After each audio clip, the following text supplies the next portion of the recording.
So to open the movie, I wanted a very non-typical Wipeout shot with a vehicle pass by which was almost abstract. So if you're a long-time fan of the series and think back to the original backstory for Wipeout, it's also a metaphor for a particular moment in the life of Pierre Belmondo, the creator of anti-gravity technology.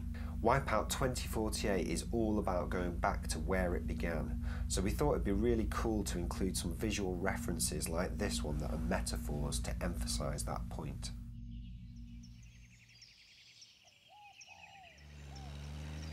If we jump back into the movie for a second now, you'll see here that the vintage vehicle gets a bit of airtime as well, which is obviously a nod to that wonderful shot, and of course a nod to anti-gravity again. One of the main points of the intro is primarily to show you how the sport of automobile racing has evolved in the world that Wipeout takes place in, to where we begin in 2048. But also to help ground it a little in reality, especially through our choice of vehicles in the early stages of the intro like this one.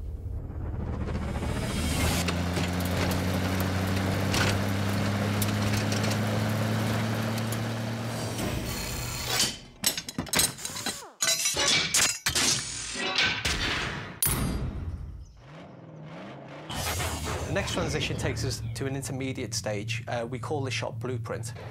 It's kind of like the design that actually never made it into real life.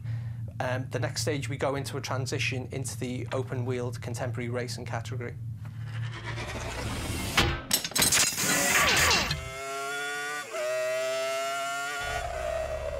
Again, these are really cool annotated visual transitions, are just another way to show you how the sport of motor racing evolved over the years, eventually settling on Formula One style racing, which is right where we are now in 2012.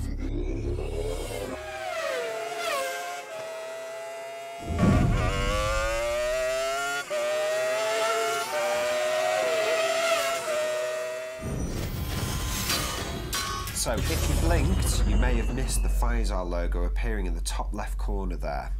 If you know your Wipeout history, then you'll know that Pfizer is one of the longest running teams in the sport.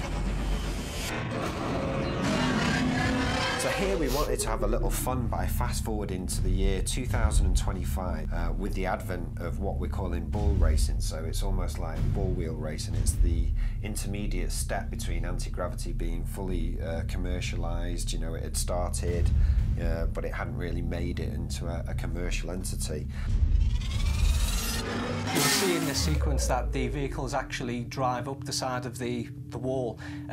What we didn't want to do at this stage is say that this is AG right now. This is still very much a surface-based racing game, so the mag strip stuff was obviously the next phase that we go into. Okay, and now the money shot, the Pfizer Speed AG Racer, where we arrive on the starting grid in 2048 for the birth of the Anti-Gravity Racing Championships and a quick glimpse of Nova State City. For the final shot, I really didn't want to give too much away here, but I did want to show how beautiful this city was, but at the same time, it is still very much a city that you recognise. You know, we've got this beautiful vehicle speeding up the mag strip in the centre of it, which suggests the future, but the buildings on either side are very much contemporary sort of style, but the higher up we go, we see that the technology is changing in construction, and we also see the fact that we've got a lot more airborne vehicles in there, again, giving a bigger indicator of the year that we're actually in right now. So really what we want you to take from this intro is that although Wipeout is about the racing, and that's what we're focusing on, there's so much more at play here behind the scenes. Absolutely, you know, I think the world it takes place in is vast, and you know, we all feel it has such a richly detailed history, and we feel really that we're only just scratching the surface by going back to where it all began, particularly with Wipeout 2048. And with that in mind, watch this space, you know, maybe there's possibilities in the future for where we could explore further.